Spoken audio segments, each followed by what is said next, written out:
Hello there. I'm Keel Cerrone Beatmaker, and welcome to the Monday Mindset. And on this episode, we're going to discuss understanding our domestication and attachments. Part 1.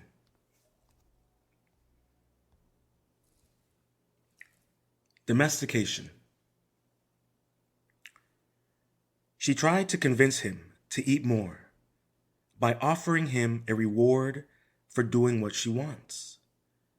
This is the first tool of domestication, guilt and shaming, which is a second tool of domestication.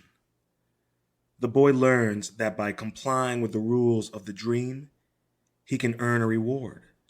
And in this case, he is a good boy in the eyes of his grandmother and receives her love and encouragement. Anytime guilt and shame are deployed as tools to provoke action, this counters any good that has been achieved. Don Miguel.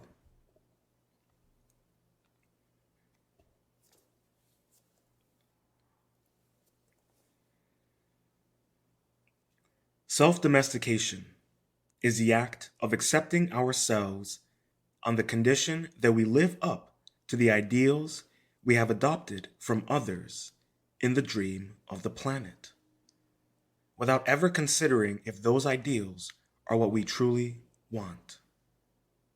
Don Miguel.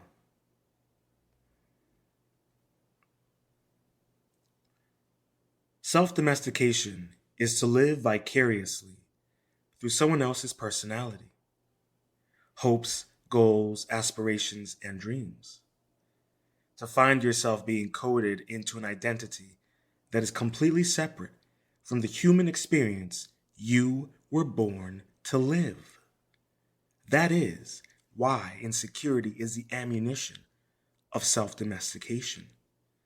As you find yourself upon the firing squad within the dream of the planet, as parents, peers, culture, and society raise their rifles and fire upon your identity, so do they take aim at your soul.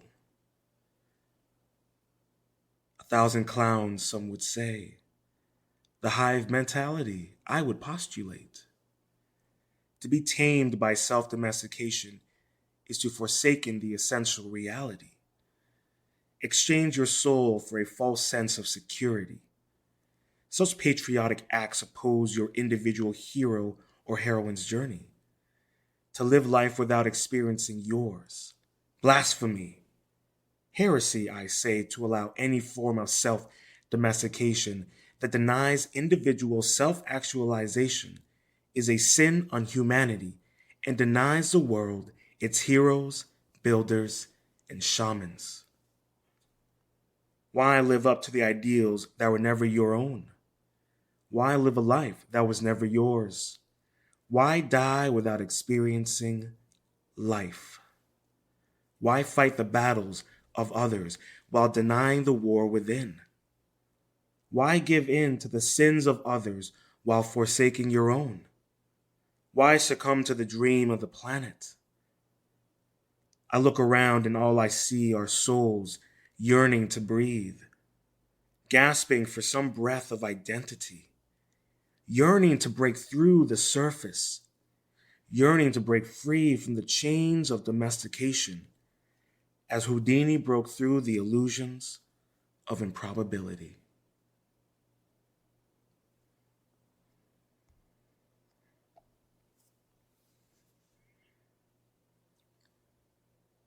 The key difference is that with a preference, you come from a place of self-love and self-acceptance, whereas with domestication, you start from a place of shame, guilt, and not being enough.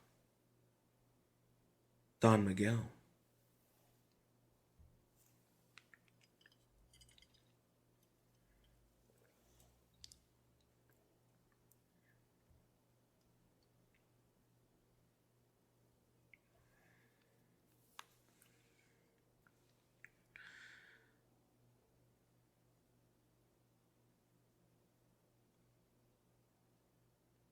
They have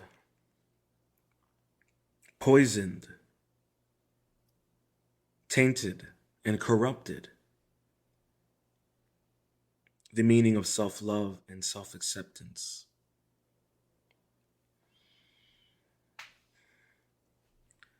They have turned self love and self acceptance into domestication.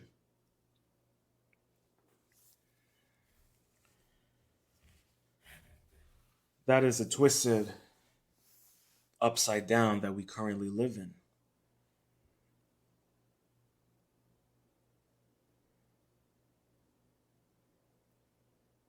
You see, as you look around the world, as you look around the environment of Western society in particular, you're seeing domestication being used to eradicate individualism within the community. You're seeing domestication being used to disevolve and disconnect the relationships between children and parents. You're seeing domestication being used to inflict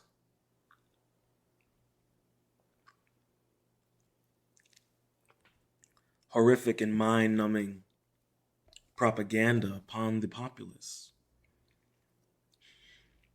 You're seeing domestication condone and allow degenerate infidelity and promiscuity to such an extent that children are now being inundated and bombarded with sexually explicit content. You're seeing the domestication into the fall of an empire.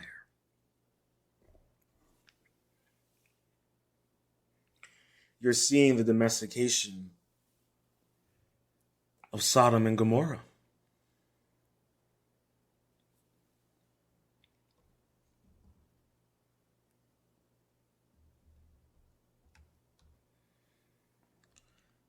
Children are not allowed to be children anymore.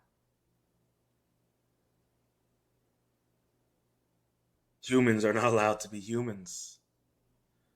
Men and women are not allowed to be women or men.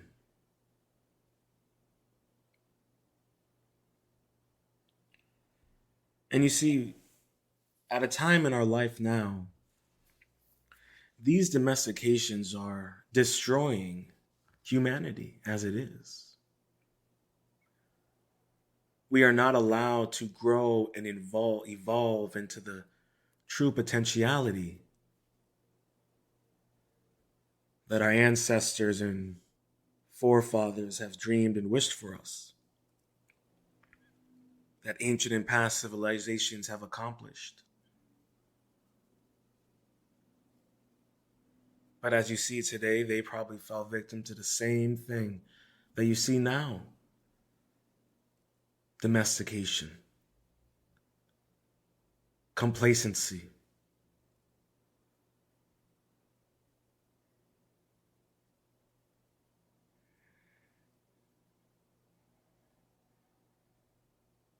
To such an extent that self-love is to condone and allow excess of bodily weight, costing people's livelihoods. That self-love allows for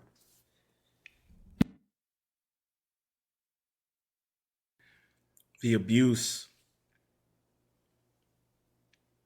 of the medical industry. That self-acceptance allows for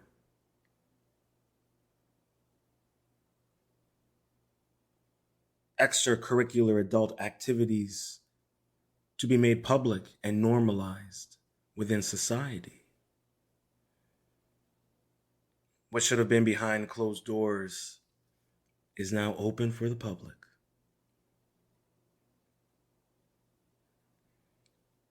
And now those of us who advocate for the essential reality, advocate for being true to our humanity,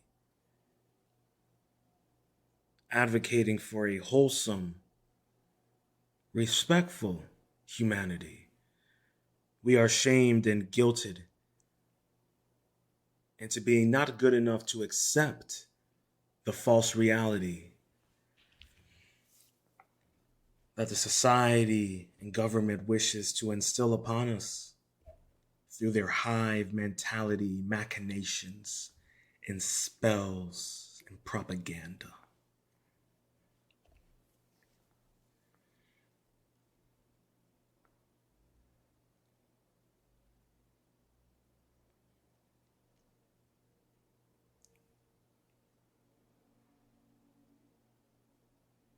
See, in the art of living, self-love and self-acceptance improves upon one's individuality within the community while traversing humanity. The art of living is a practice that understands that domestication is but a challenge to our personhood, to our capabilities, to our fears and insecurities. We are well aware that our preference is based upon the journey that we live. Our preferences are based upon the lessons we have learned. Our preferences are based upon the ability to improve our personal universe while uplifting and supporting our friends, families, and lovers.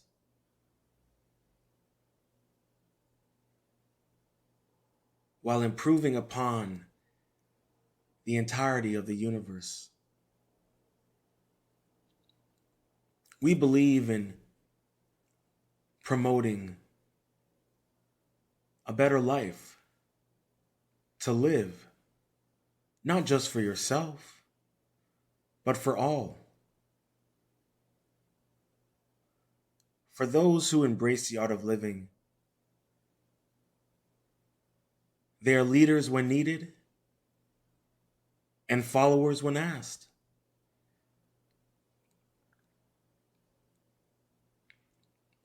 Because a true individual, a great individual, a humble individual, an individual that continuously practices and studies in their continuing education units in the art of living, they know when to lead and they know when to follow.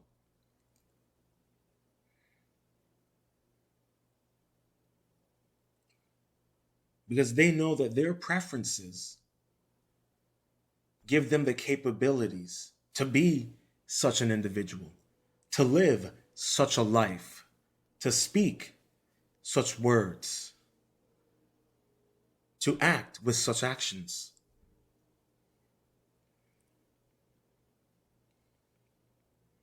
We are not like the fascists. We are not like the communists. We are not the hive mentality that so eloquently and loves to promote itself as such a practitioner of the Marxist fascist ideology. We see them for what they are, and we combat them as warriors of light. For they live in darkness, and they cannot stand the light.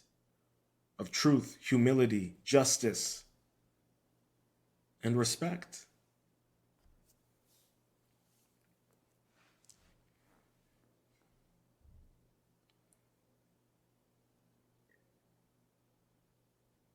But this is not an easy path to live,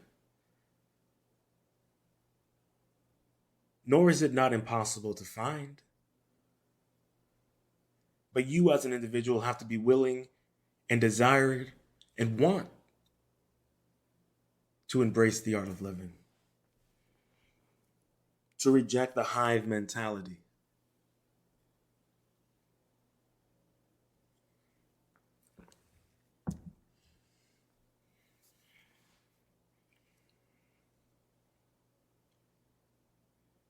Nobody can make you a better you.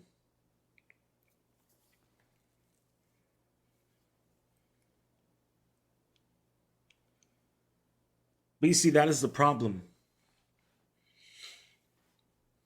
We now live in as I say, we live in this world of domestication. It coddles the mind, it coddles the body.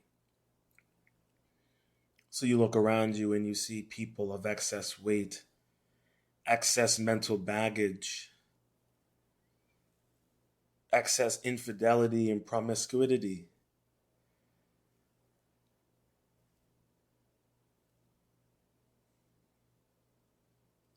From every girl having an OnlyFans, from every guy paying to pretend to be in love with one. We have domesticated our youth into incels and whores, communists,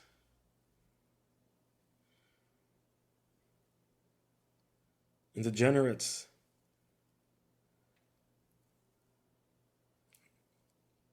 Facilitated by the previous generation.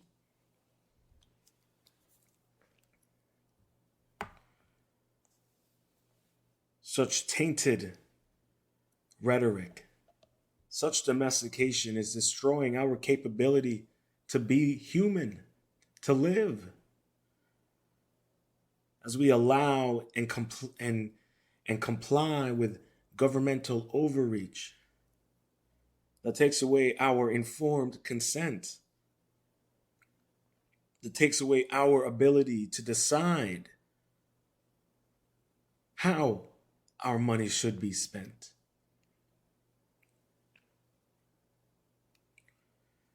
Yet so many people in this country and in the Western world have been domesticated to advocate for genocide and ethnic cleansing and World War III.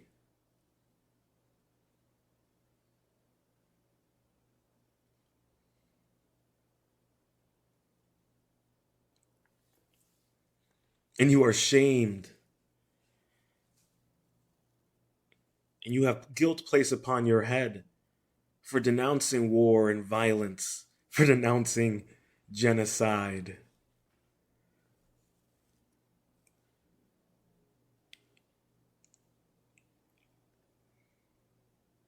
The Western world is being domesticated into desensitivity.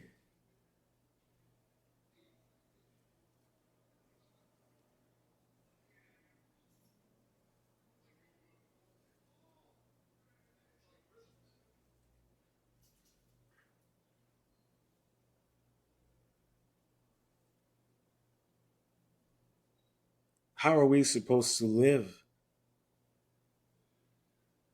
if all we see around us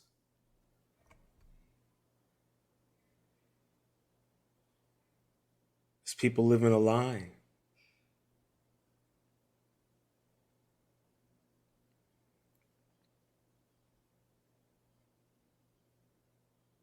Being domesticated into a lie that costs them the very air they breathe.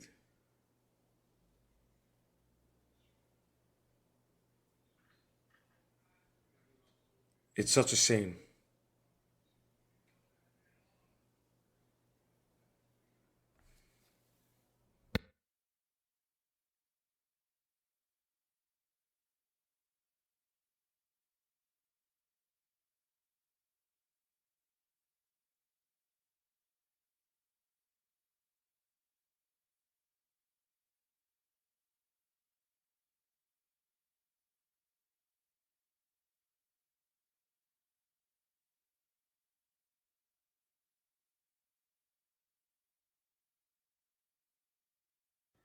However, I have hope.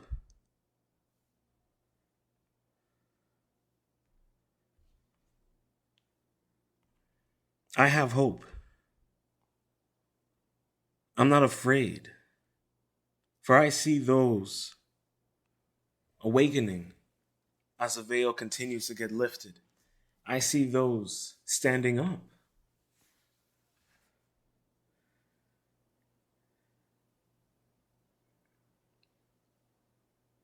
Even if it is but a whimper, I can still hear their voices.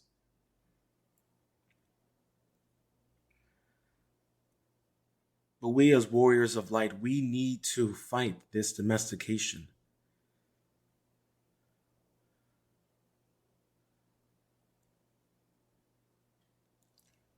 We need to advocate for our brothers and sisters.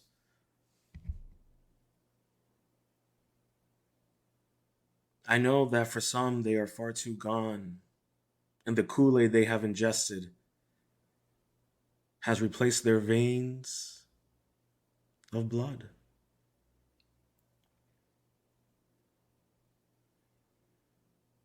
But we can't lose the next generation to the hive mind.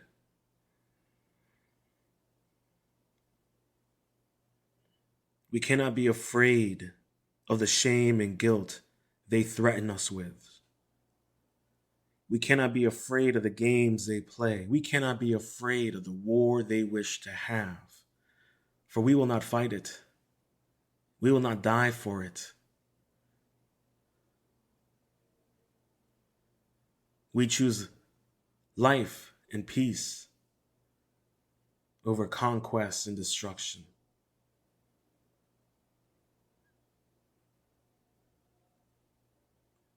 We will not be your harbingers of death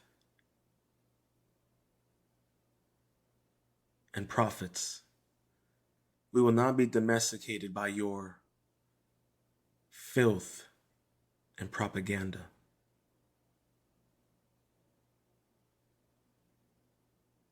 We, as warriors of light, we will never comply. We will multiply.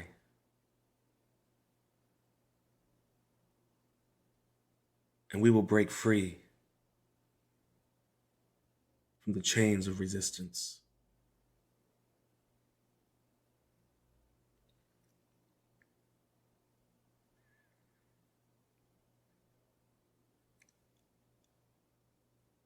Once you decide for yourself, with a clear mind, that a particular idea or belief works for you, there's nothing wrong with maintaining it. The point is that you make a conscious choice.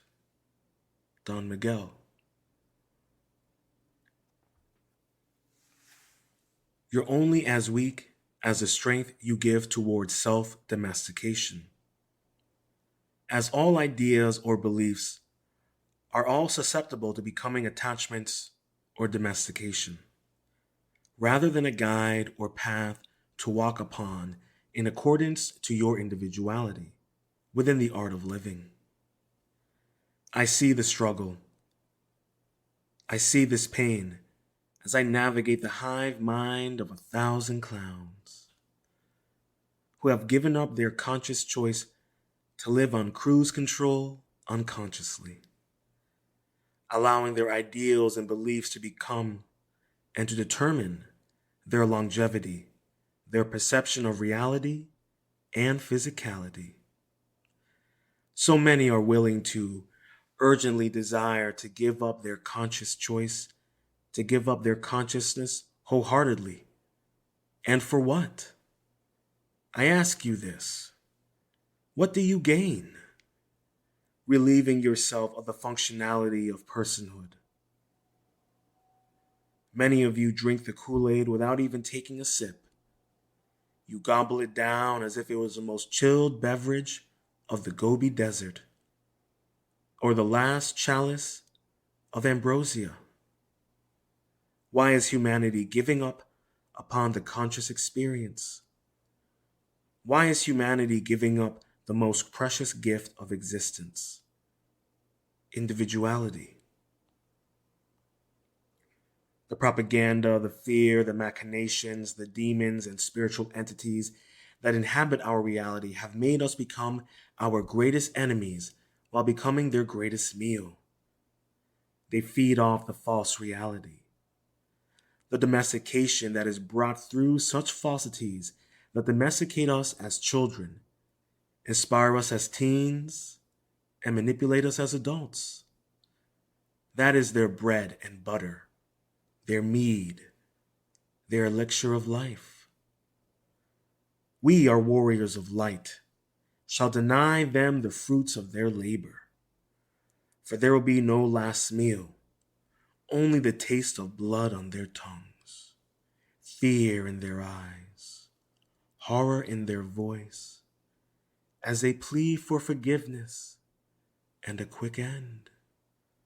But there will be no mercy, for they will be crucified upon the mind's eye, for the false reality to see the actuality of our individuality. As we feed our demons the light of our godhood, bear witness as they become bloated and full, shiny and chrome, our prized possession, our immaculate conception, as we consciously embrace the art of living. I hope you enjoyed this episode of The Monday Mindset. To learn more about myself and how you can support The Monday Mindset, head over to my Patreon page at Ronin Art and Music. That's Ronin Art and Music. If you're interested in reaching out, follow me on social media. On Twitter, Ronin Art and Music, or at me at Kios Ronin, KioosRonin. On Instagram, follow me at RoninArt_music. And if you prefer to email, hit me up at themondaymindset009@gmail.com. That's themondaymindset009@gmail.com.